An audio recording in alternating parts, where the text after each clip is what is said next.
Hello बच्चों, पिछले video में मैंने दोहा संख्या 14 का 6 तक पढ़ाया था। इस वीडियो में मैं चौपाई यहाँ से पढ़ाऊंगी। बच्चों आप ध्यान से सुने, यह पुस्तक आपके लिए बहुत उपयोगी है।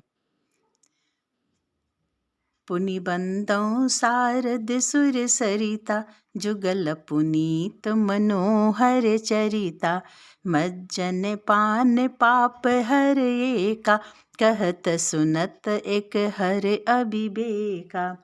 तुलसीदास जी कहते हैं कि अब मैं सरस्वती जी, पुनि मतलब होता है फिर मैं सरस्वती जी और देव नदी गंगा जी की वंदना करता हूँ। देव नदी, गंगा जी को देव नदी कहा जाता है। सुर सरिता, सुर यानी देवता, सरिता यानी नदी, तो देव नदी कहलाती है गंगा जी। दोनों पवित्र और मनोहर चरित्र वाली है।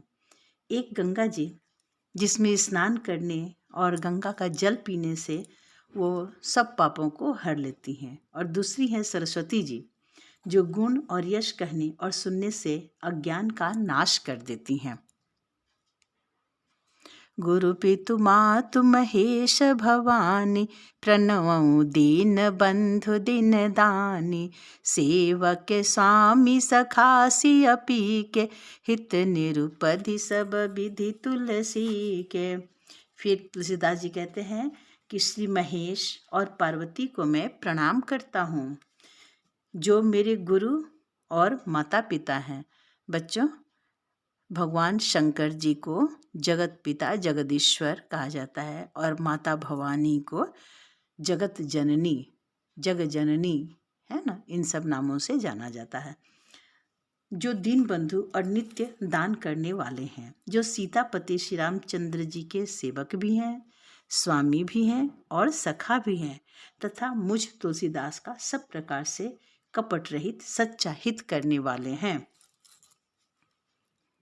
कली बिलो की जग हित हर गिरिजा, साबर मंत्र जाल जिन्ह सिरिजा, अन मिल आखर अर्थ न जापु, प्रगट प्रभाव महेश प्रतापु। जिन शिव पार्वती जी ने कलयुग को देखकर जगत के हित के लिए शाबर मंत्र समूह की रचना की, जिन मंत्रों के अक्षर बेमेल हैं, जिनका न कोई अर्थ होता है और न जप ही होता है, तथापि श्री शिव जी के प्रताप से जिनका प्रभाव प्रत्यक्ष है, सो उमेश मोहि पर अनुकूला, करहि कथा मुद मंगल मूला, सुमिरि शिवा शिव पाई पसाओ, बरनौ राम चरित चित चाओ। वे उमापति शिव जी मुझ पर प्रसन्न होकर श्री राम जी की इस कथा को आनंद और मंगल की मूल उत्पन्न करने वाली बनाएंगे। यानी मैं जो रामचरितमानस लिखने जा रहा हूँ, उस पर भगवान शंकर जी की कृपा होगी, तो ये बहुत ही आनंददायी होगा और सबका हित करने वाला भी होगा।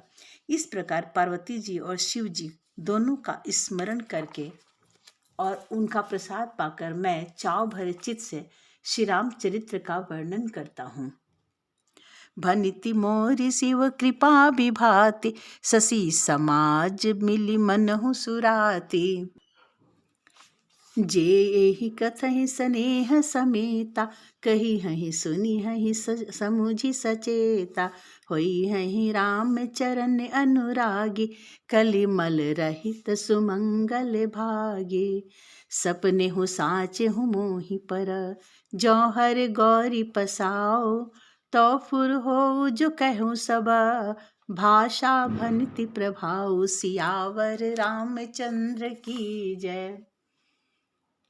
मेरी कविता श्री शिव जी की कृपा से ऐसी सुशोभित होगी जैसी तारागणों के सहित चंद्रमा के साथ रात्रि शोभित होती है।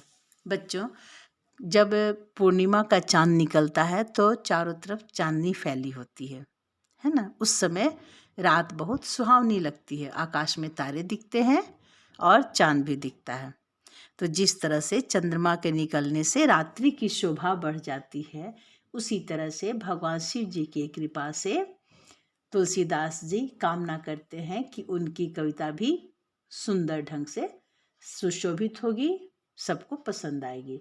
जो इस कथा को प्रेम सहित एवं सावधानी के साथ समझ बूझकर कहेंगे, सुनेंगे, वे कलयुग के सब पापों से रहित और सुंदर कल्याण के भागी होकर श्री रामचंद्र जी के चरणों के प्रेमी बन जाएंगे। जय श्री राम। अब अगले वीडियो में मैं यहाँ से पढ़ाऊँगी और आप इसे अगर याद कर ले तो बहुत अच्छा है बच्चों।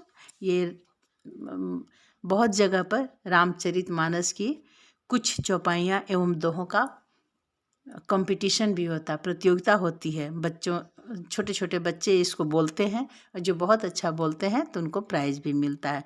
तो आप इस तरह से एक सोरठा और इतनी चौपाइयाँ फिर सोरठा ऐसे याद करें, या फिर एक दोहा फिर कुछ चौपाइयाँ फिर दोहा भी रहता है या सोरठा भी रहता है, या छंद भी याद कर सकते हैं। ऐसे याद करके रखें और उसका अर्थ भी याद रखें, आपको बहुत आनंद आएगा। बहुत सी प्रतियोगिता में छोटी छोटी बच्चियां भाग लेती हैं। रांची में मारवाड़ी स्कूल है ना, वहाँ पे प्रतियोगिता ये पहले बहुत होती थी, आजकल नहीं हो रही है। तो उसमें बच्चियां भाग लेती थी और उनको अच्छे अच्छे पुरस्कार मिलते थे। तो बच्चों, आप भी इसे याद भी करें और कहीं भी कभी भी आपका मन अगर अशांत रहता है तो आप रामचरितमानस की चौपाइयों को, दोहों को ध्यान करके पढ़ें। देखिए आपको मन को बहुत शांति मिलेगी। जय श्री राम।